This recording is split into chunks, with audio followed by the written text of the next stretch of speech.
நான் சமீபத்தில் சொன்னேன், ஆண்டவர் நீங்கள் உடைக்கிற ஆண்டவரே அப்படின்னு. நீங்கள் உடைப்பீங்களான்னு கேட்டேன். காரில் போயிட்டு இருக்கிறேன். கர்த்தர் சொன்னார், ஆமாம் நான் உடைப்பேன். நானே உடைஞ்சிட்டேன். என்ன உங்களை நம்பி பிரசங்கம் பண்ணிட்டு இருக்கேன், திடீர்னு இப்படி ஒரு மேட்டரை குண்டு தூக்கி போடுறீங்க. ஆமாம் நான் உடைப்பேன். ஆனால் வியாதியை கொடுத்து உடைக்கிறவன் கிடையாது. நான் தோல்வியை கொடுத்து உடைக்கிற தேவன் நான் கிடையாது. வாழ்க்கையில் ஃபெயிலியர்ஸை கொடுத்து உடைக்கிற தேவன் நான் இல்லை. நான் எப்படி உடைப்பேன் தெரியுமா அப்படின்னு சொல்லிட்டு எனக்கு இன்சிடென்ட் சொன்னார். போன வாரம் நீ இவர்கிட்ட பேசிகிட்டு இருந்தியே, அப்போ இப்படி ஒரு வார்த்தை சொன்னாயிலே, என்ன ஆச்சு அப்படின்போது, அந்த வார்த்தையை கேட்டப்ப நான் உடைஞ்சிட்டேன் ஆண்டவரே அப்படின்னு.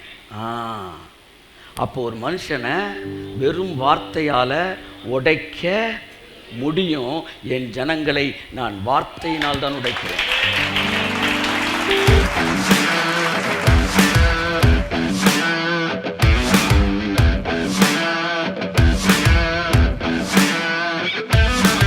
தேவனுக்கு வியாதியோடைய உதவி தேவை இல்லை. தேவனுக்கு ஃபெயிலியரோட உதவி தேவை இல்லை. ஆனால் தேவன் தன் பிள்ளைகளை வார்த்தையினால் தான் திருத்துகிறார், வார்த்தையினால் தான் உருவாக்குகிறார்.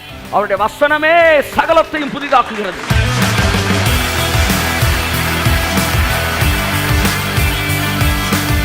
இன்னைக்கு ஒரு பாஸ்டர் நேராக போய் பார்த்து, லா பேசுகிற பாஸ்டரை பார்த்து, பாஸ்டர் மாமா நீங்க பிரசங்கிக்கிற தேவன் நல்லவரா கெட்டவரா அப்படின்னு கொஞ்ச நேரம் அப்படி திரும்பி பார்ப்பார். அதானம்மா எனக்கே தெரியல.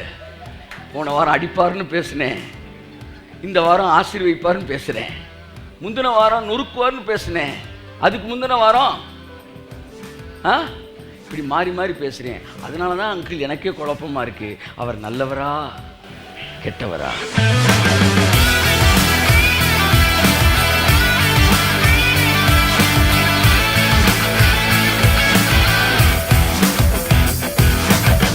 நீ பாவி என்று சொல்லி என் வாழ்க்கையிலே அழுதவர்களை விட அவர் உன்னை மன்னிச்சிருக்காருன்னு சொல்லி அழுதவனைத்தான் நான் நிறைய பார்த்துருக்கிறேன். நான் தைரியமா பிரசங்கிப்பேன். நீ பாவி என்று சொல்லி அழுதவர்களை விட அவர் உன்னை மன்னிச்சிருக்கான்னு சொன்னப்ப அழுத நிறைய பேர். இன்னொன்னு நான் பார்த்துக்கிறேன், நான் திட்டி அழுதவர்களை விட சரி விடு இனிமே செய்யாதன்னு சொல்லும்போது அழுதவர்கள் அதிகம். என் அன்புக்குரியவர்களே, தண்டனை ஒருவனை மாற்றாது. தெளிவாய் சொல்லுகிறார், நீங்கள் யாரு? கர்த்தர் அல்ல. நீங்கள் எனக்கு வெகு தீமை செய்தீர்கள், ஆனால் கர்த்தரோ அதை நன்மையாய் முடிய பண்ணினார். யோசேப்பின் வாழ்க்கையில் நடந்த சம்பவம் ஒன்றுக்கும் கர்த்தர் பொறுப்பு அல்ல. சிலுவைக்கு வந்தா சார் சிம்மாசனத்துக்கு போக முடியும். ஆமா, அதான் நாங்களும் சொல்றோம். நீ சொல்ற இழுவை இருக்கு பாரு, அந்த சிலுவை இல்ல. நீ சொல்ற வியாதி பாடுற சிலுவை இல்ல. எங்கள் பாவங்களை சுமந்து தீர்த்த சிலுவைக்கு நீ வருவாயானால் சிங்காசனத்துக்கு நீ உயர்த்தப்படுவாய்.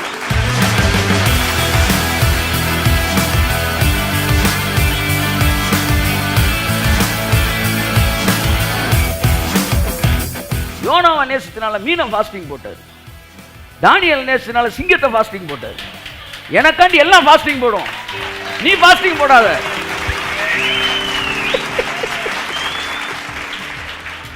போட்டுக்க, போடணும் விருப்பப்பட்டா போட்டுக்க, போட்டுத்தான் வாங்கணும்னு நினைக்காத. அவர் நல்லவர். கிறிஸ்து நமக்காக எல்லாவற்றையும் முடித்திருக்கிறபடினாலே we are called to belong to Jesus Christ. நாம் அவரை முற்றிலுமாய் சார்ந்தவர்களாய் இந்த பூமியிலே வாழும்படி நாம் அழைக்கப்பட்டிருக்கிறோம். நம்முடைய கிரியைகள் நிமித்தம் அல்ல, அவர் செய்து முடித்த கிரியைகளை சார்ந்திருக்கும்படி அழைக்கப்பட்டிருக்கிறபடினாலே உங்கள் யாருக்கும் இந்த பூமியில் எக்ஸாம் கிடையாது. அதனால் நீங்கள் எக்ஸாம் எழுதுகிற மாதிரி உட்காந்துருக்க வேண்டிய அவசியம் இல்லை. நம் எல்லோருக்காகவும் பைபிள் சொல்லுது, நம் எல்லோருக்காகவும் அவர் தம்மை தாமே ஒப்பு கொடுத்தார். Praise the Lord. Hallelujah, hallelujah, hallelujah. வாழ்மை நம் எல்லோருக்காகவும், அதாவது ஃபார் அஸ், எனக்கு, it's not to us, it's for us. அதாவது ஃபார் அஸ் மீன்ஸ் நான் செய்ய வேண்டியதை பிகாஃப் ஆஃப் மீ, என்னுடைய சார்பாக எனக்காக அவர் சிலுவையிலே செய்து முடித்தார். இப்பொல்லாத பிரபஞ்சத்திலிருந்து நம்மை விடுவிக்கும்படிக்கு வியாதி, வறுமை, வேதனை, கவலை, கண்ணீர் கஷ்டம், குழப்பம், திகில், பயம் என்கிற இந்த பொல்லாத இந்த உலகத்தோடு கட்டப்பட்டிருந்த நம்மை இந்த உலகத்தின் எல்லாவித விதிகளிலிருந்தும் நம்மை விடுவிக்கும்படிக்கு பிதாவாகிய தேவனுடைய சித்தத்தின்படி அவர் தம்மை தாமே நமக்காக சிலுவையிலே ஒப்பு கொடுத்தார். உங்களை பற்றியா பேசிட்டு இருக்கிறேன். திட்டுனா மட்டும் எனக்குன்னே அவர் பேசினாரு. என்னத்தான் திட்டினாரு? திட்டுறதை மட்டும் உனக்குன்னு எடுத்துக்கிறியே, ஆசீர்வாதத்தை மட்டும் உனக்குன்னு எடுத்துக்கவே மாட்டேன்ற.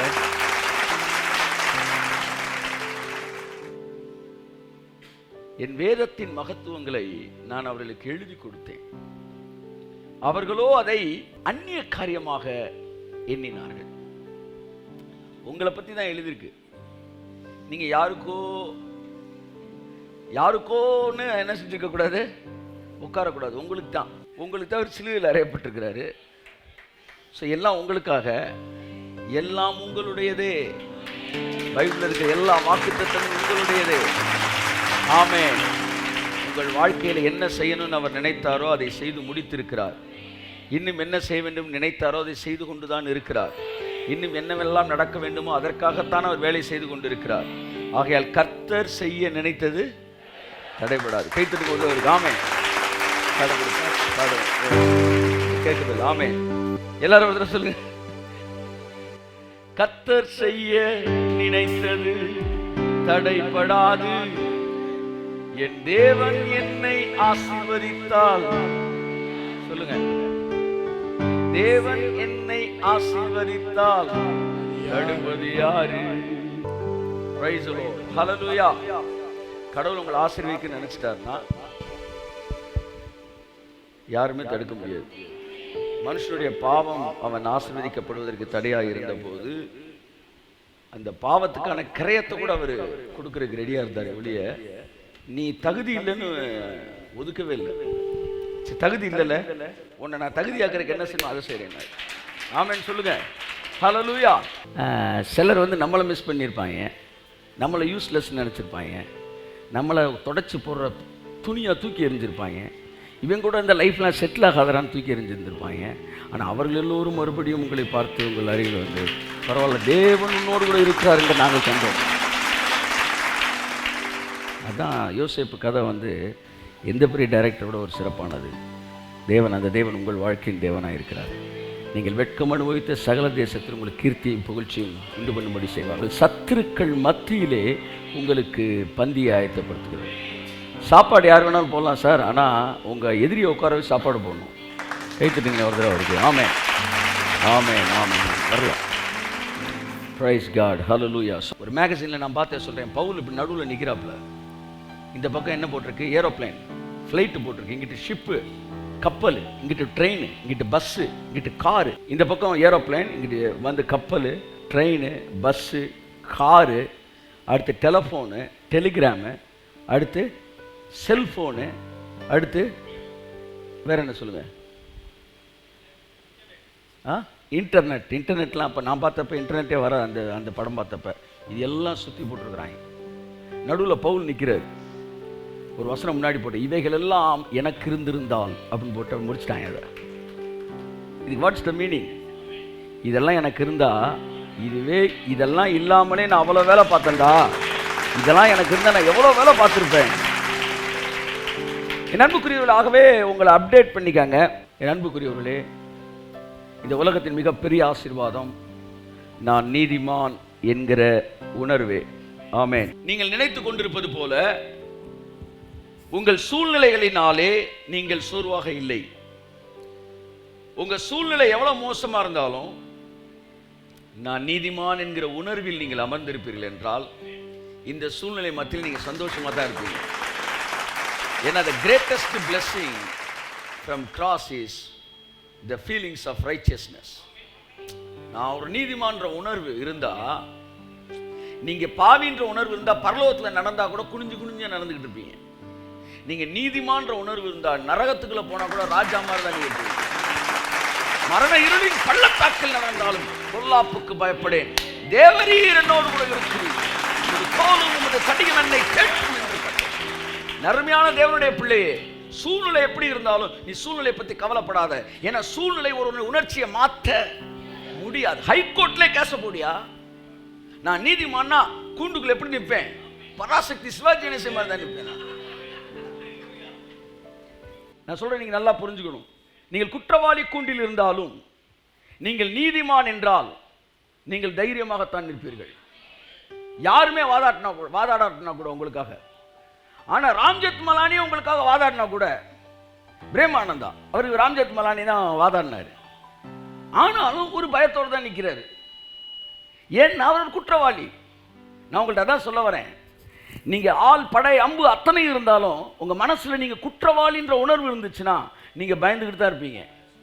ஆனா உங்களுக்கு முன்னாடி 400-500 பேர் நின்னாலும், பாஸ்ட் பிஷப் மாடரேட்டர் யார் நின்னாலும், நீங்க கிறிஸ்துவுக்குள்ள நீதிமான்ற உணர்வு இருந்தால், ஆமென், நீங்க தைரியமா தான் நிற்பீங்க. எனக்கு எதிராக ஒரு பாளையம் இறங்கினாலும், எனக்கு எதிராக யுத்தம் நேர்ந்தாலும் என் இருதயம் கைத்தட்டுங்க.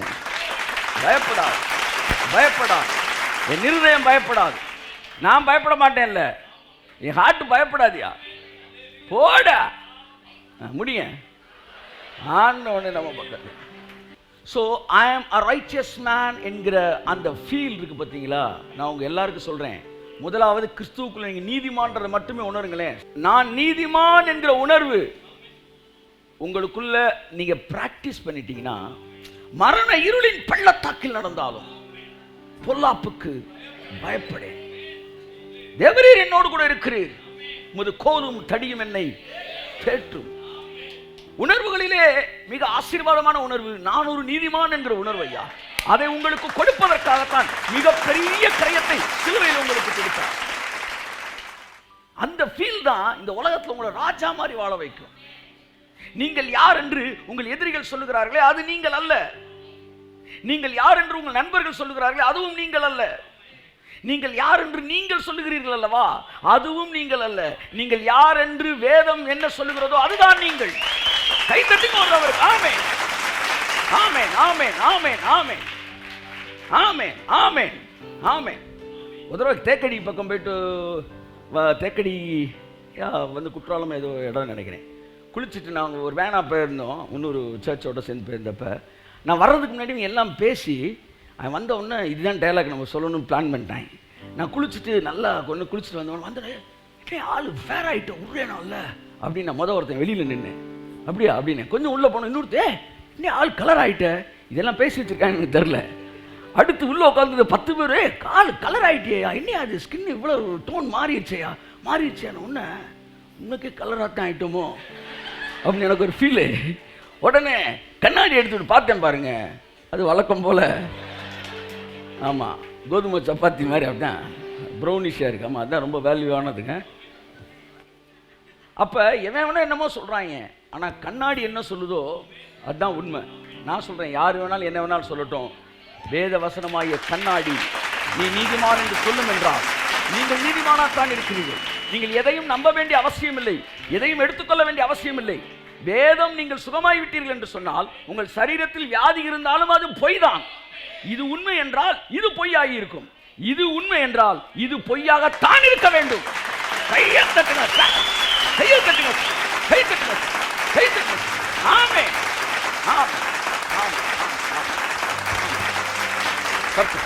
கர்த்தருடைய நாமம் மகிமைப்படும். கைத்தட்டுங்கன்னு சொல்ற ஒருத்தர் வந்து கிரிட்டிசைஸ் பண்ணி ஒரு வீடியோ ஒன்று போட்டிருந்தாங்க மியூசிக்கை பற்றி. இந்த மியூசிக் ப்ளே பண்ணுறது இதெல்லாம் என்ன பண்ணுது, உங்கள் சோலை வந்து ஓப்பன் பண்ணுது. புரிஞ்சுக்கணும், நீங்கள் உங்கள் சோல் மியூசிக்கு ஓப்பன் ஆகும்போது உங்கள் ஸ்பிரிட்லேருந்து தேவன் உங்கள் சோலுக்குள்ள வேலை செய்கிறார். ஏன் வாக்குத்தத்தங்கள் சொல்லப்படுகிறது? வாக்குத்தத்தம் உங்கள் சோலை ஓப்பன் பண்ணுறதுக்கு தான் தேவன் வேலை செய்யுது. அதில் நிறைய பிபிலிக்கல் காரியங்கள்லாம் இருக்குது, அது தெரியாமல் நம்ம எதையாச்சும் குழப்பக்கூடாது. அப்படித்தான் தேவனை ஆராதிப்பதும், தேவனை வொர்ஷிப் பண்ணுறது, கை தட்டுறது, அதெல்லாம் வந்து நம்ம சொல்லி வாங்கக்கூடாது. என்ன சொல்கிறீங்க அப்படின்னு சொல்லிட்டு ஒரு அலையிலே சொல்லுங்க அப்படின்னாரு. இப்போ இதை மட்டும் ஏன் சொல்லி வாங்குற அப்படின்னு விட்டுருங்க. அப்போ நல்லா கவனிங்க, அந்த ஃபீலை நீங்கள் வளர்த்து கொள்ளும்போது, பாவமே உங்கள்கிட்ட இல்லைன்னும் போது பிசாசு வர்றதுக்கு டோரே உங்களுக்கு இல்லை. டோர் இல்லாத வீட்டுக்குள்ளே பிசாசு நுழையவே முடியாது. இல்லை சார், என் வீட்டுக்குள்ள அவன் இருக்கிறான் சார், நான் அவனை துரத்தணும் சார் அப்படின்னு நீங்கள் சொன்னீங்கன்னா, இப்போவே பிசாசு உங்கள்கிட்ட வந்து இப்போதான் உங்கள்கிட்ட வேலை பார்க்குறேன்றேன். வெளியே போனீங்கன்னா அவன் சொல்லி அப்போ உள்ள இருக்கேன்னு நம்பிட்டு நீ சரி பரவாயில்ல, வெளியே போகணும்னு டெலிவரன்ஸ் இருக்கு சார், ஓகே இருக்கட்டும், அது செகண்ட் கிளாஸ் டெலிவரன்ஸ் தான், எக்ஸ்பீரியன்ஸ் தான். ஆனால் ஃபர்ஸ்ட் கிளாஸ் எக்ஸ்பீரியன்ஸ் என்ன தெரியுமா? அவன் எல்லைக்குள்ள வரவே முடியாது. அப்ப இங்கனுக்குள்ள வியாதி தெரியுது, பிரச்சனை தெரியுது, இதெல்லாம் வெளியே நிக்கிறனோட நிழல் தான் உள்ள இருக்கிறே ஒழிய ஆள் உள்ளேயே இல்ல. ஒரு அருவாள் ஒருத்தன் வெட்டும் சார், ஆனா அருவாளோட நிழல் ஒருத்தன் வெட்டாது. அப்படித்தான் தாவீது சொல்லும்போது என்ன சொல்றாரு? நான் மரண இருளில் நடக்கும்போது சொல்ல, மரண இருளின் the shadow of death அப்படிதான் சொல்றாரு. அந்த இருள் தான், மரணத்தோட இருள் தான் இங்க விழுகுதே ஒழிய மரணம் என் மேல விழ முடியாது. பயப்படாத, அங்க வியாதி இல்ல. அதுதான் ஃபேக்ட், அதுதான் ட்ரூத். ஆமென் சொல்லுங்க. தொடர்ந்து நீங்க அதை சொல்றதுக்கு தான் அழைக்கப்பட்டிருக்கீங்க. நீங்கள் சுகமாவீர்கள் என்று விசுவாசிக்கும்படி நீங்கள் அழைக்கப்படவில்லை, நீங்கள் சுகமானீர்கள் என்று விசுவாசிக்கிறதுதான் நீங்கள் அழைக்கப்பட்டிருக்கிறீர்கள். புரிஞ்சவங்க பின்னாடி இல்லையா சொல்லுங்க.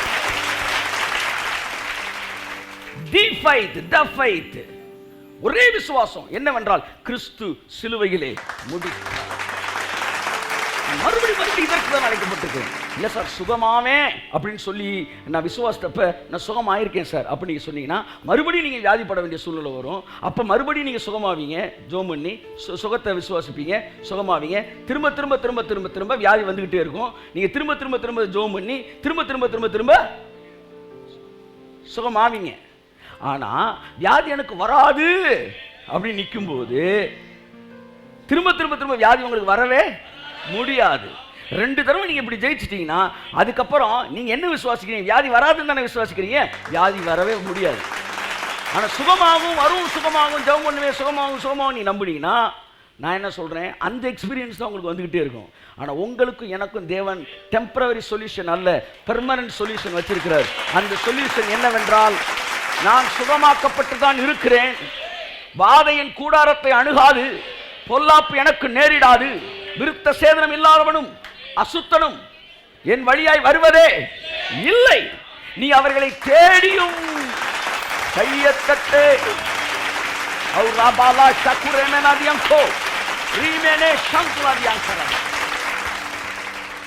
ஒருத்தர் கேட்டார் என்கிட்ட, அப்ப வியாதி பலவீனம் பிரச்சனை இதெல்லாம் வரலன்னா கர்த்தருடைய வல்லமை எப்படி சார் தெரியும்?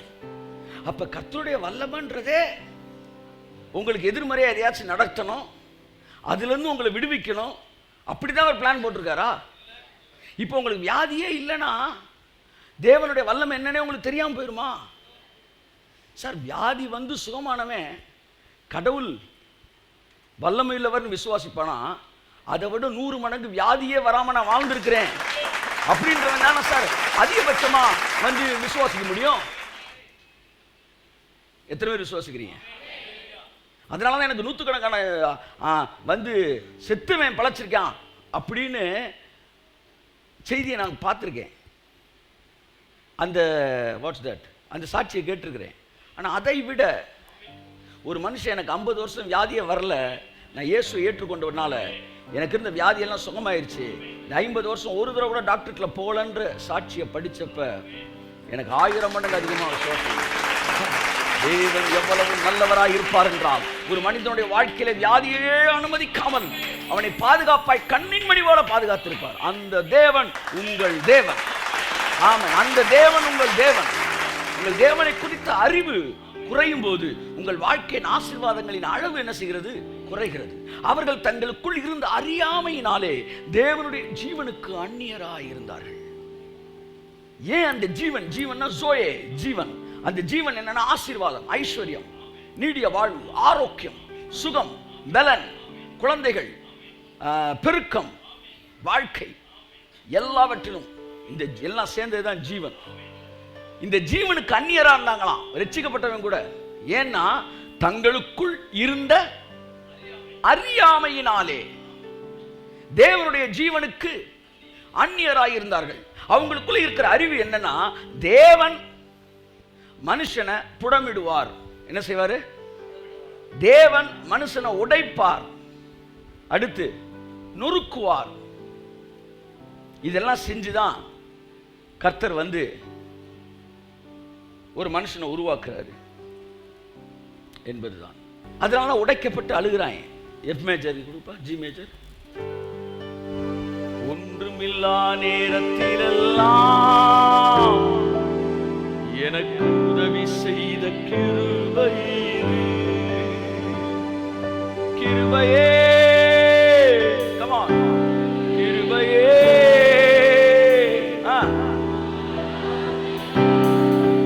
கிருபையே. ஆமென். இதெல்லாம் பாடும்போது மனிதன் என் வாழ்க்கையில் நான் உடைக்கப்படும் போது தான் தேவனை நான் அதிகம் அறிஞ்சுக்கிறேன் அப்படின்னு நினைக்கிறான். நான் சிலுவையில் தேவன் உடைக்கப்பட்டதை பார்த்த பிறகு தேவனோ யோபு எழுதுறாரு, அவர் தம்முடைய கரத்தை நீட்டி என்னை நொறுக்க சித்தமானார். சொல்லுங்க, அவர் தம் கரத்தை நீட்டி, சொல்லுங்க, என்னை நொறுக்க சித்தமானார். யோபு சொல்றாரு. ஆனா கடைசியா ஒரு ஸ்டேட்மெண்ட் சொல்லிட்டு போயிட்டார், நான் தப்பா நிறைய பேசிட்டேன், ரப்பர் இருந்து அழிச்சிருக்கு ஆண்டவரே. நீ தானப்பா கொஞ்ச நேரத்துக்கு முன்னாடி சொன்ன, நான் சொல்லுகிற வார்த்தைகள் கல்வெட்டில் எழுதப்பட்டால் நல்லா இருக்கும். நீல அதான் எழுதிட்டேன். கடைசி வந்து அழிச்சிடுற வந்து கல்வெட்டில் எழுதுனேன், அப்புறம் கடைசி தப்பா, அதுதான் நான் எழுத மாட்டேன்னு தப்பா பேசிட்டு இருக்கேன். ஆனா நீ எழுதுன்னு எழுதிட்டேன். சரி, இருந்துட்டு போது விடு, எதுக்கு பின்னாடி கொள்ள பேர் வந்து பேசுவாங்க, அவங்களாம் பேசக்கூடாதுன்றக்காண்டி இருக்கட்டும். அவர் தம்முடைய கரத்தை நீட்டி என்னை நொறுக்க சித்தமானார். யோபு சொன்னார். இதை வச்சு நிறைய பேர் பிரசங்கம் பண்றாங்க. ஆனா தேவன் சொல்றாரு, தேவனோ யோபுவை அல்ல, அவரை நொறுக்க சித்தமானார். யார? குமாரன. அப்ப யோபு என்ன நொறுக்குவார்ன்றாரு. பிதா சொல்றாரு, ஒன்னு நொறுக்க மாட்டேன்டா, உங்க எல்லாருக்கும் சேர்த்து என் பிள்ளைய சிலுவையில் நான் நொறுக்கிறேன். ஏன் நீங்களும் நான் நொறுக்கப்படக்கூடாது என்பதற்காக. ஸோ அதனால தேவன் என்ன உடைப்பார் என்கிற வார்த்தையை நான் வந்து ஏற்றுக்கொள்ள மாட்டேன். ஆனால் உடைக்கப்பட்ட போதெல்லாம் தேவனை அதிகமாக நான் புரிந்து கொண்டவன். என் வாழ்க்கையில் தான் நடந்திருக்கு. என் வாழ்க்கையில் வியாதி வரும்போது, வேதனை வரும்போது, இதெல்லாம் உடைக்கப்பட்டிருக்கிறேன்னு நினைச்ச அந்த நேரத்தில் கடவுளோட கனெக்டாக இருக்கு. எனக்கு அதான் பேச போறேன். உங்கள் தேவன் யார்? உங்கள் தேவன் நல்லவரா கெட்டவரா? இன்னைக்கு ஒரு பாஸ்டர் நேராக போய் பார்த்து, லா பேசுகிற பாஸ்டரை பார்த்து, பாஸ்டர் மாமா சொல்லுமா அப்படின்னாரு. நீங்க பிரசங்கிக்கிற தேவன் நல்லவரா கெட்டவரா அப்படின்னு கொஞ்ச நேரம் அப்படி திரும்பி பார்ப்பார். அதானம்மா எனக்கே தெரியல. போன வாரம் அடிப்பாருன்னு பேசினேன், இந்த வாரம் ஆசீர்வதிப்பாருன்னு பேசுறேன், முந்தின வாரம் நொறுக்குவார்னு பேசினேன், அதுக்கு முந்தின வாரம் இப்படி மாறி மாறி பேசுறேன். அதனால தான் அங்கிள் எனக்கே குழப்பமா இருக்கு. அவர் நல்லவரா கெட்டவரா? உங்களுக்குள்ள கூட அந்த குழப்பம் இருக்கு. ஆனா நிறைய இல்ல, கொஞ்சமா இருக்கு. ஏன்னா கொஞ்சம் கொஞ்சமா களை பிடிக்கிட்டு இருக்கிறோம் நம்ம.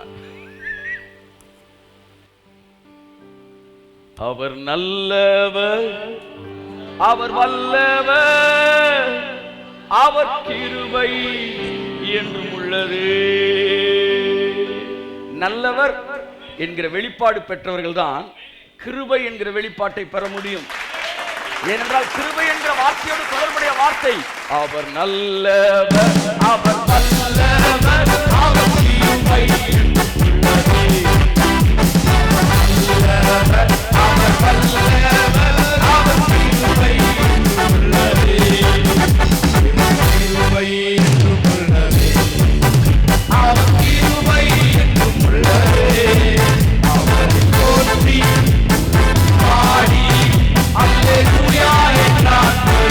சமாதானத்தாடி போற்றி பாடி அல்லேலூயா என்றார். தேவன் நல்லவர் எல்லாம் ஆமேன்வான். எப்பவுமே நல்லவர் ஒரு 5 பேர் மட்டும் எழுந்திருப்பாங்க. அப்ப இங்க இப்படி இருக்குல்ல, அங்க அப்படி இருக்குல்ல. அதை தவிர முதலே கேட்டேன், அவருக்கு நல்லவரா கெட்டவரான்னு. அப்ப நீ சொல்லு, நல்லவரும் சார் கெட்டவரும் சார்னு சொல்லு. அது சொல்றதுக்கு பயப்படுற, ஏன்னா போட்டு தைக்கிறவாருன்னு ஒரு பயம் வர அவனுக்கு இருக்கு. மனசுக்குள்ள கெட்டவர்னு வச்சுக்கிட்டு வெளியில் நல்லவர்ன்ற இல்லை. 50 நல்லவர், 50-50 கிராக் ஜாக்கு இல்ல. அவர் எப்பவுமே நல்லவர், 100% நல்லவர். பார்வோன் அவர் தானே கடினப்படுத்தினார். அதுக்குத்தானே யாத்திராம் புத்தகத்தை விளக்கவரையை வாங்கி படின்னு சொல்றேன். பார்வோனின் இருதயத்தை தேவன் கடினப்படுத்தினார் என்பதற்கு அர்த்தத்தை தெளிவாக எழுதியிருக்கு, தெளிவாக எழுதப்பட்டிருக்கிறது, தெளிவாக எழுதியிருக்கிறேன். அந்த வார்த்தையை சொல்ல அவ்வளோ பயப்படுறேன் நான்.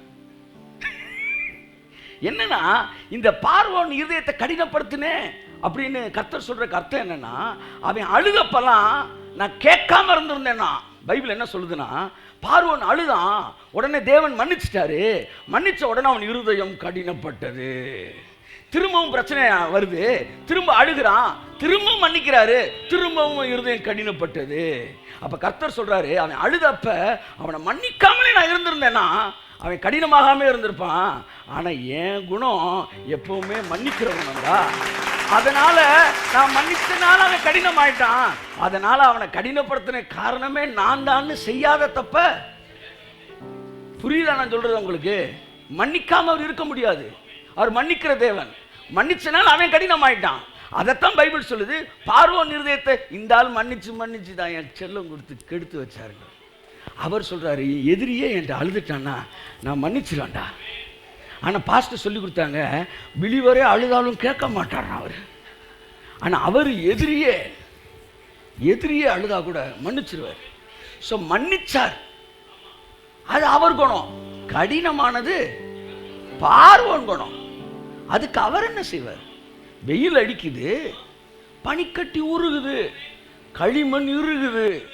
களிமண் சொல்ல முடியுமா நீங்க தான் என்ன இருக்குனீங்கன்னு? இல்லையப்பா, பனிக்கட்டி உருகிட்டுல இருக்கு. கிருபையை கேட்டா ஒருத்தன் பரிசுத்தமாகறான், இன்னொருத்தன் பாவி ஆகிறான். அவர் சொல்றாரு, அசுத்தமானவன் இன்னும் அசுத்தமாகட்டும், பரிசுத்தம் அல்லவன் இன்னும் பரிசுத்தமாகட்டும். கிருபையை சரியா புரிஞ்சுட்டா நீ இன்னும் பரிசுத்தமாக.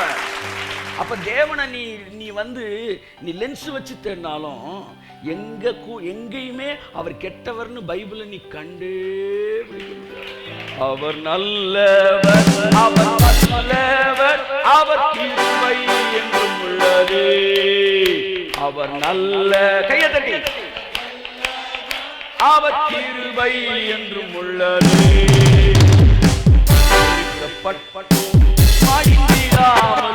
கர்த்தர் தான் நம்மை காத்ததாலே நெருக்கப்பட்டோம். மடிந்திடாமல் கர்த்தர் தான் நம்மை. அவர் நல்லவர்.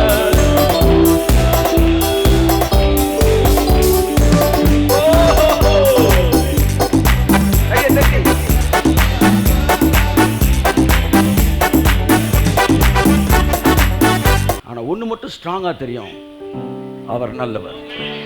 ஆமென். இந்த ஒரே ஒரு வெளிப்பாடு உங்களுக்கு இருந்தா போதும். இந்த ஒரு வெளிப்பாடு இருந்தா போதும்.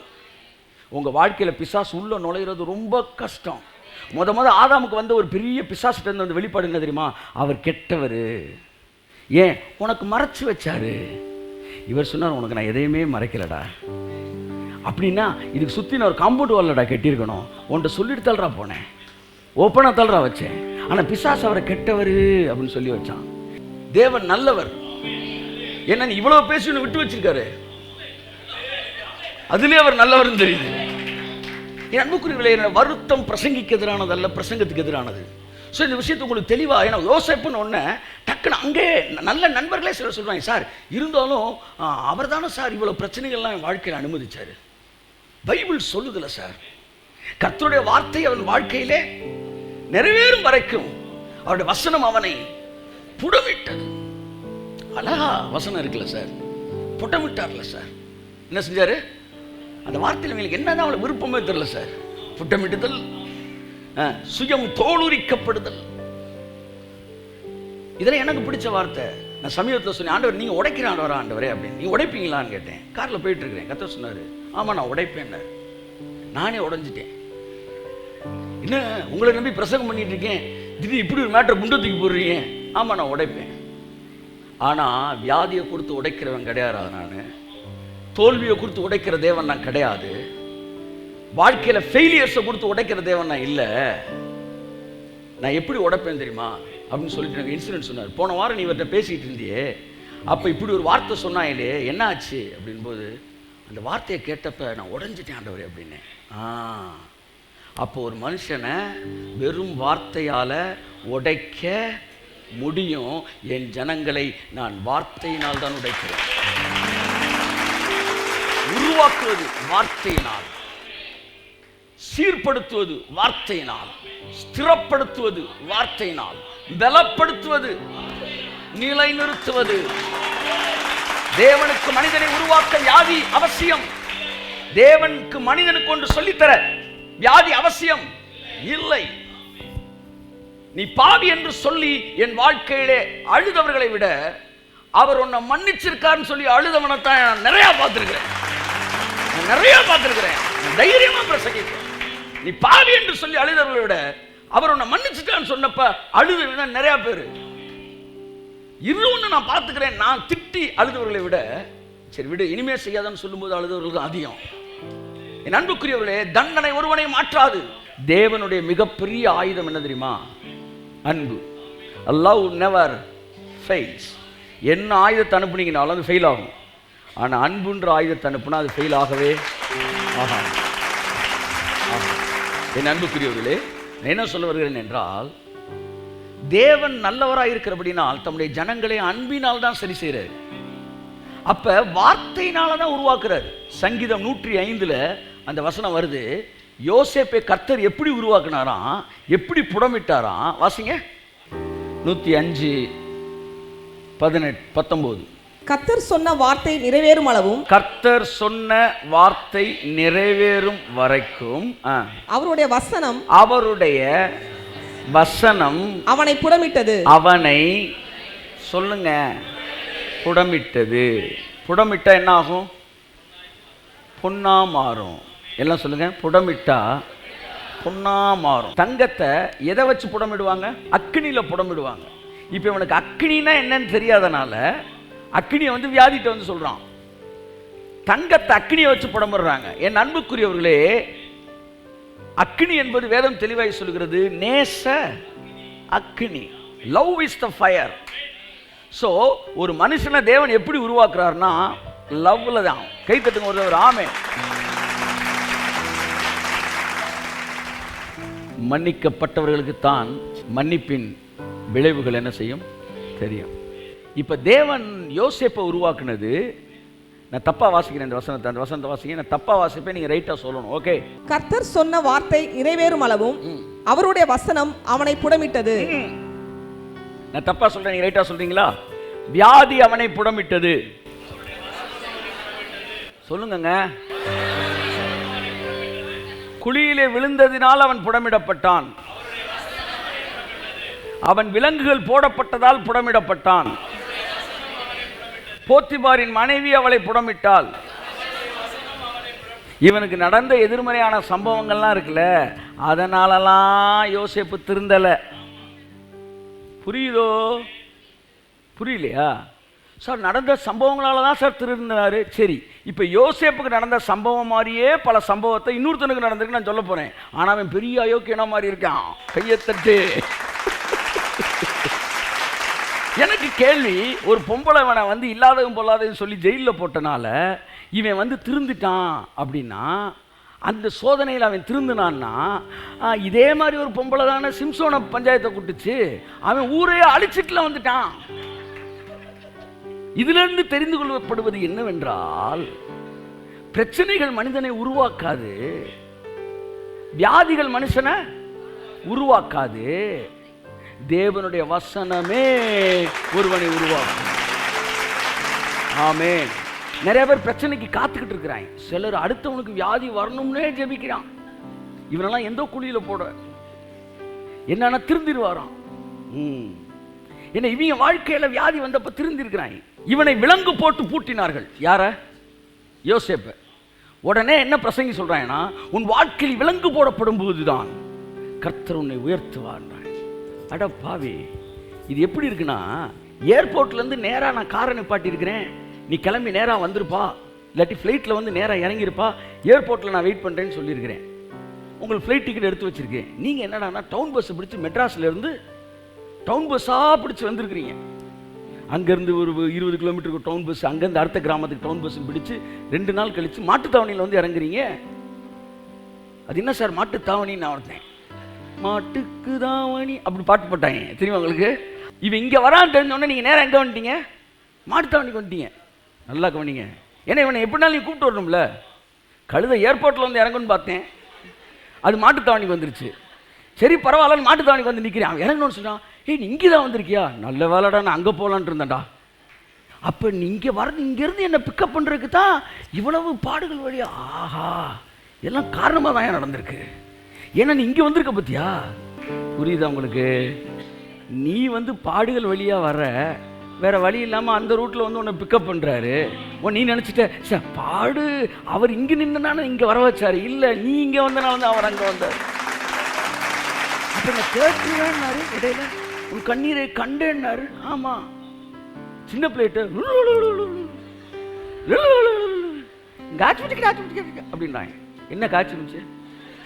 நீ காய்ச்சி மிச்சு? அந்த பிள்ளைக்கு காய்ச்சி மிச்சுன்னா புரியுதுன்னா அதுக்கு காய்ச்சி மிச்சு அப்படின்னா தான் அது சிரிக்குது. அது சிரிக்கிறக்கா காய்ச்சி மிச்சுன்ற.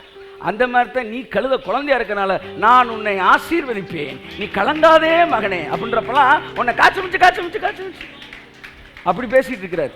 இதுக்கு ஒரு 50K 100Kன்னு வியூவர்ஸ் இருக்கட்டும். ஏன்னா காய்ச்சி மிச்சு சொல்றதுக்கு சிலர் தேவை இருக்கு. இப்ப தேவன் என்ன ஆசீர்வதிச்சாரு, தேவன் என்ன கன்சோல் பண்ணாரு. ஆமா, காய்ச்சி மிச்சு வேலை தான் எல்லாம். ஆனா உண்மை என்னன்னா, தேவன் உனக்கு அந்த பாஷை தான் தெரியுது, அதனால உனக்கு அந்த பாஷை பேச வேண்டியதா இருக்குது. ஆனா உண்மையில் தேவன் உன்னை பிக்கப் பண்றது மாட்டுத்தாவணி கிடையாது, மதுரை ஏர்போர்ட் தான். ஆமே, யோசேப்ப தேவன் இவ்வளவு பிரச்சனைகள் வழியாய் வருவது தேவனுடைய பிளானே. எல்லா இடத்துலயும் மனுஷன் தாறுமாற எதையாச்சும் பண்ணிட்டு பைபிள் அழகா சொல்லுது, மனிதனுடைய இருதயம் அவன் வழிகளை தாறுமாறாக்கும், ஆனால் முடிவில் அவன் மனமோ கர்த்தருக்கு விரோதமாய் தாங்கள் அடையும். செய்யற அயோக்கியத்தனத்தெல்லாம் நீ செய்வ, புரியுற மாதிரி டிரான்ஸ்லேஷன் சொல்றேன். ஆனா கடைசியில கர்த்தர் இப்படி பண்ணிட்டார் சார், யாரை கற்றா நீ கல்யாணம் பண்ண மண்டல போடுறேன். ஒரு சிலர் ஜெபம் பண்ண மாதிரி சித்தம் கேட்கறது ஒன்று எதையாச்சும் பண்ணிட்டு வந்துடுவாங்க சார். பண்ணிட்டு கர்த்தர் செய்த பாடுகள் வழியாக 4வது கல்யாணம் வரைக்கும் நீ ஜோம் பண்ணி கேட்காமலே பண்ணிக்கிட்டு இருக்கிற நீ ராஸ்கல்.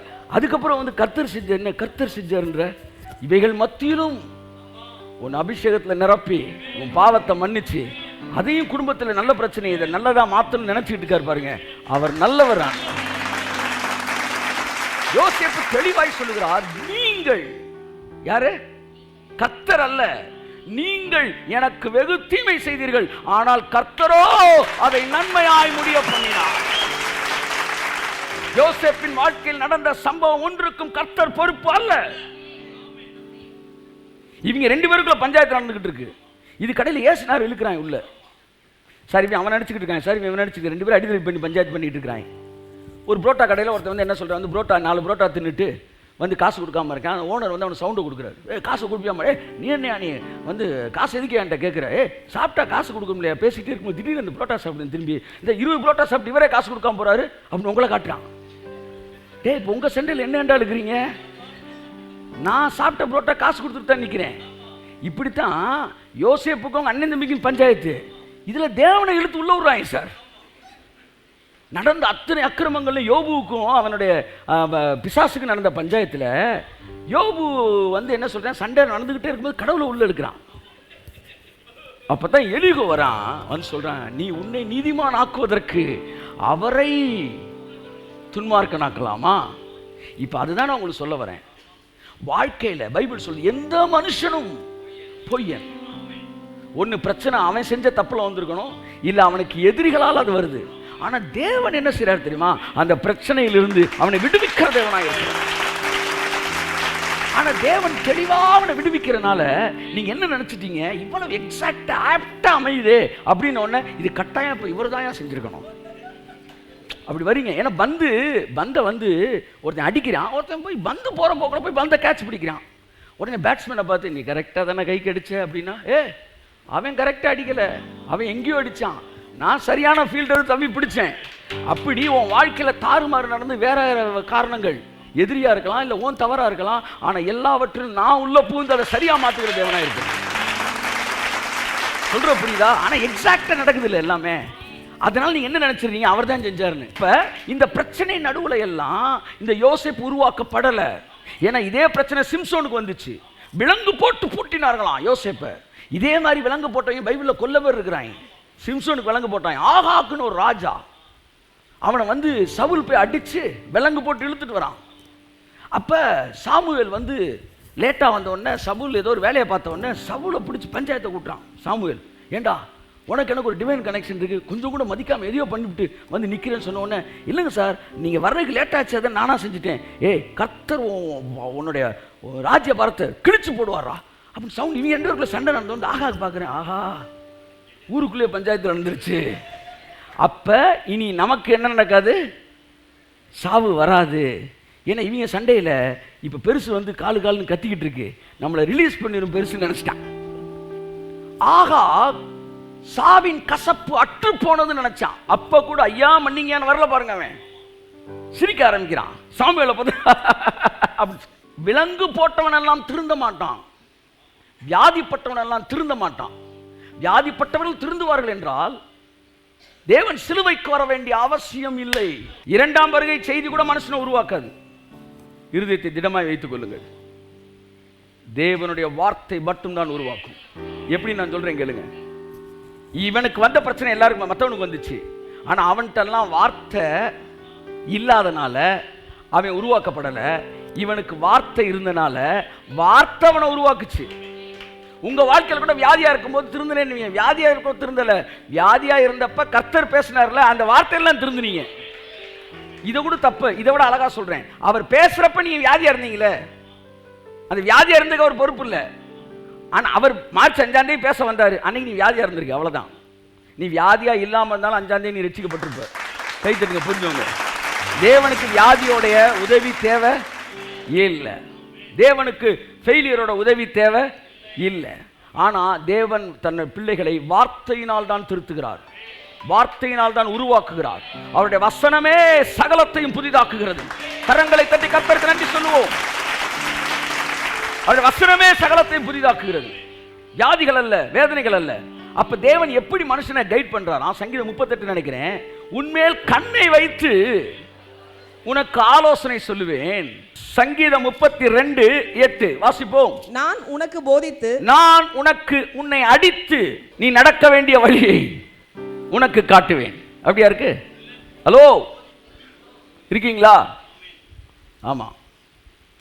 நான் உன்னை அடித்து நீ நடக்க வேண்டிய வழியை உனக்கு இல்லை, நான் உனக்கு. ஆஹா, உங்க பிள்ளை ஃபேனுக்குள்ள கையை வச்சுக்கிட்டே இருக்கு, விளையாண்டுக்கிட்டே இருக்கு, king king king king king கிங்னு. அது ஆபத்து. கை திடீர்னு என்ன செஞ்சிடும், உள்ள மாட்டிக்கிறோம். அப்படின்னு உங்க பிள்ளைக்கு நீங்க என்ன செய்யணும், சொல்லிக் கொடுக்கணும்னு நினைக்கிறீங்க. எப்படி சொல்லிக் கொடுப்பீங்க? டேய் கையை உள்ள விட்டினா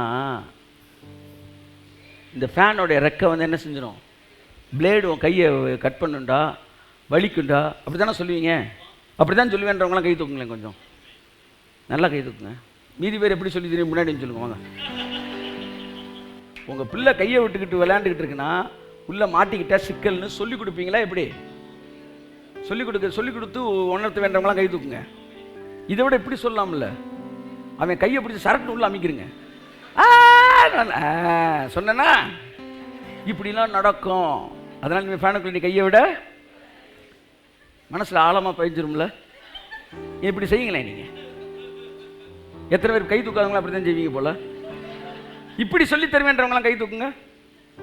சொல்லுங்க டக்குன்னு. வெளியில் ஒரு ஆம்புலன்ஸ் நிற்கிது, ஏற்றி விட்டுருவாங்களா? இதில் 50 பேரும் பெரிய உத்தமர்கள்லாம் கிடையாது. பொல்லாதவனாகிய நீ உன் பிள்ளைக்கு நல்ல ஈவுகளை கொடுக்க அறிந்திருக்கும் போது பரலோகத்தில் இருக்கிற உங்கள் பரமபிதா நன்மையானவைகளை தருவது அதிக நிச்சயம் அல்லவா? இருக்கிற வெளிப்பாடுகளிலே மேலான வெளிப்பாடு அவர் நல்லவர். கரங்களை தட்டி ஆமென். அவர் நல்லவர், அவர் நல்லவர், அவர் கிருபை உள்ளதே. அவர் நல்லவர், அவர் கிருபை என்றும் உள்ளதே. ஆமென். ஒரு மனிதன் வார்த்தையோடு இணைந்திருப்பானால் அவனுக்கு உலகத்தின் பாடுகள் அவசியமே இல்ல. துன்மார்க்கனுக்கு தான் பாடுகள் தேவை, நீதிமானுக்கு பாடுகள் தேவையே இல்ல. என் அன்புக்குரியவர்களே, ஏதோ நீங்கள் எதிரே பேசுகிற சாதாரண தயவு செய்து நினைக்காதிருங்கள். வேதம் மிக தெளிவாய் சொல்கிறது, தேவன் ஒருவனையும் பொல்லாங்கினால் சோதிக்கிறவர் அல்ல அல்ல. ஆகையால் சோதிக்கப்படுகிற எவனும் தேவனால் சோதிக்கப்படுகிறேன் என்று இதுக்கு மேல என்னங்க வேணும்? விளக்கமா? யோசேப்பு ஏகப்பட்ட பஞ்சாயத்தை கொண்டு வாயை திறந்து பேச தெரியாம என்னென்னமோ பஞ்சாயத்து நடந்துருச்சு. ஆனா எல்லாத்தையும் அவர் தான் உள்ள வந்து நிற்கிறார், உள்ளதான் நிற்கிறார்.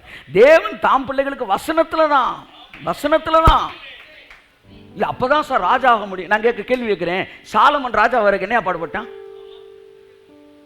அவனை மட்டும் ஏன் தேவன் ராஜா ஆக்கினாரு? அவனை தூக்கி குழியில போட்டிருக்க வேண்டியானா? கொண்டே இப்படி மண்டையில ஏதாச்சும் குழப்பிக்கிட்டே இருக்க உள்ள. சாலமன் பாடுபட்டு ராஜாவானா? சொல்லுங்க. சாலமன் ரெகோபெயாம் பாடுபட்டு ராஜாவானாங்களா? அப்ப பாடுபட்டதான் ராஜாவாக. சிலுவைக்கு வந்தா சார் சிம்மாசனத்துக்கு போக முடியும். ஆமா, அதான் நாங்களும் சொல்றோம். நீ சொல்ற இழுவை இருக்கு பாரு, அந்த சிலுவை இல்ல. நீ சொல்ற வியாதி பாடுற சிலுவை இல்ல. எங்கள் பாவங்களை சுமந்து தீர்த்த சிலுவைக்கு நீ வருவாயானால் சிங்காசனத்துக்கு நீ உயர்த்தப்படுவாய். ஆகவே பாடுகள் என்பதின் வழியாக தேவன் தம் பிள்ளைகளுக்கு எதுவுமே சொல்லித்தராதான். தெளிவா சங்கீதம் 32 அவர் சொல்றார், 32:8, நான் உனக்கு போதித்து நீ நடக்க வேண்டிய வழியை உனக்கு காட்டுவேன், உன்மேல் கண்ணை வைத்து உனக்கு வார்த்தையில தான் திருத்துவாரு. ஆனா இன்னொரு கேட்டகரி இருக்கு, அது வெளியில இருக்க கேட்டகரி. அடுத்த வசனம் வாசிங்க.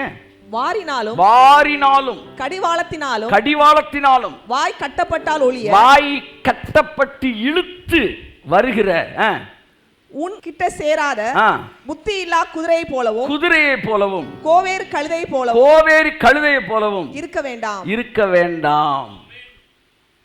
மனுஷனுக்கு சொன்னா புரியுது, கழுதைக்கு சொன்னா புரியாது. அதனால வாயில எதை போடுறாங்க? கடிவாளத்தை போட்டு ரத்தம் வடிய இழுக்கிறாங்க. வா வா. இப்ப என்ன சொல்ல வர்றாருன்னா கர்த்தரு, என் பிள்ளைகளை நான் கடிவாளத்தை போட்டுலாம் நான் இழுக்கிறது இல்லை, கண்ணை வைத்து ஆலோசனை சொல்றேன். கண்ணை வைத்து உன்மேல் நான் உனக்கு போதித்து புத்தி சொல்லுவேன். ஆனா புத்தி இல்லாத கடவுளை அறியாதவன் இவர்கள் எல்லோரும் என்ன செஞ்சுக்கிறாங்க? அடிபட்டு மிதிபட்டு ஒரு பக்கத்தில் வர்றாங்க. தேவன் தம்முடைய பிள்ளைகளுக்கு இந்த டிசைன் வைக்கவே இல்லை. ஏன்னா நீதிமான்களுக்கு துன்பங்கள் அதிகம் பைபிள் சொல்லல. அடுத்த வசனம் தெளிவா சொல்லுது. அடுத்த வசனம் வாசிமா. அடுத்த வசனம். துன்மார்க்கனுக்கு அநேக வேதனைகள் உண்டு. கர்த்தரை நம்பி இருக்கிறவனையோ கிருபை சூழ்ந்து கொள்ளும். கையத்தட்டு. இதை விட சிறப்பான வசனம் உங்களுக்கு வேணுமா? வேதனைகள் யாரை சூழ்ந்து கொள்ளும்? ஹலோ சாரே சேச்சி, வேதனைகள் யாரை சூழ்ந்து கொள்ளும்? துன்மார்க்கனை. ஆனால் கர்த்தரை நம்பி இருக்கிறவனையோ அவர் நல்லவர், அவர் வல்லவர், அவர் கிருபை என்றும் உள்ளதே. நல்லவர், அவர் வல்லவர், அவர் கிருபை என்றும் உள்ளதே. அதான் நாங்களும் சொல்றோம், கீழ்ப்படிஞ்சா வசனம், கீழ்ப்படியாட்டி அடி. அப்படி சொல்லவே இல்லையா? நான் ரொம்ப தெளிவா இருக்கேன். கீழ்ப்படிஞ்சாலும் வசனம், கீழ்ப்படியிலையா திரும்ப வசனம், கீழ்ப்படியலைன்னா திரும்பவும் வசனம். கர்த்தருடைய வார்த்தை யோனாவுக்கு உண்டாயிற்று, கீழ்ப்படியாம போனான். கர்த்தருடைய வார்த்தை 2ஆம் விசை யோனாவுக்கு. ஆமென். அவர் மீன் வயிற்றுல போட்டார்ல, இந்த மீன் வயிற்றுல போட்டார்ல. என்ன கிணத்தனமா பேசிட்டு இருக்கீங்க? அதாவது கப்பல்ல இருந்து வெளியே போட்டுட்டான், வெளியே போட்டோன்னா காப்பாத்துறதுக்கு மீன் அனுப்புனாரு. அது குற்றமா? அந்த மீன் கரெக்டா கொண்டு போய் சேர்க்க வேண்டிய இடத்த சேர்த்துச்சு, அது குற்றமா? சொல்லுங்கள், எது குற்றம்? யார் குற்றம்? தண்ணியில விட்டுருக்கணும், அவனை தண்ணியில முட்டு சாகட்டும்னு விட்டுருந்தா விட்டுருக்கணும். ஆனா அவர் அப்படி செய்யலையே. ஒரு மீனை கொடுத்து சேஃபா காப்பாத்தி கொண்டு போய் சேர்க்க வேண்டிய இடத்துல சேர்த்தாரு. கர்த்தர் மீன் அனுப்புனாரு. ஆமா, கப்பல் அந்த நேரத்தில் இல்ல. உனக்காண்டி ஒரு மீனே கப்பலா மாத்திட்டு அவனுக்கு கடிச்சா கொண்டே விடுவேன், சேஃபா கொண்டு போய் சேரு. 3 நாள் இவனுக்காண்டி எதுவுமே சாப்பிடாம அது உட்காந்து பாஸ்டிங். இதை விட வேற என்ன அவன்? உனக்கு யோனாவை நேசத்தினால மீனை ஃபாஸ்டிங் போட்டாரு, தானியேல் நேசத்தினால சிங்கத்தை ஃபாஸ்டிங் போட்டாரு. எனக்காண்டி எல்லாம் ஃபாஸ்டிங் போடும், நீ ஃபாஸ்டிங் போடாத.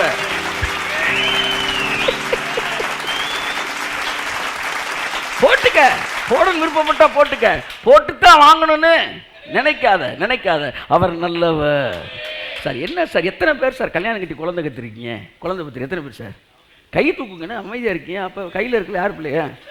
உங்கள் பிள்ளைய தானே கை தூக்கு. சரி, உங்களுக்கு கடவுள் நல்லவர்னு சொல்கிறது புரியுதா புரியலையா? ரொம்ப ஈஸியாக புரியுது. இவங்களுக்கு ஏன் சார் புரிய மாட்டேன்னு புரியல. எனக்கு என்ன நம்ம கர்த்தர் நல்லவர்ன்றது எப்படி ஏன் நம்ம ஈஸியாக தெரியுது? நானே நல்லவனாக இருக்கேன், அவர் கட்டாயம் நல்லவராக இருந்தார்.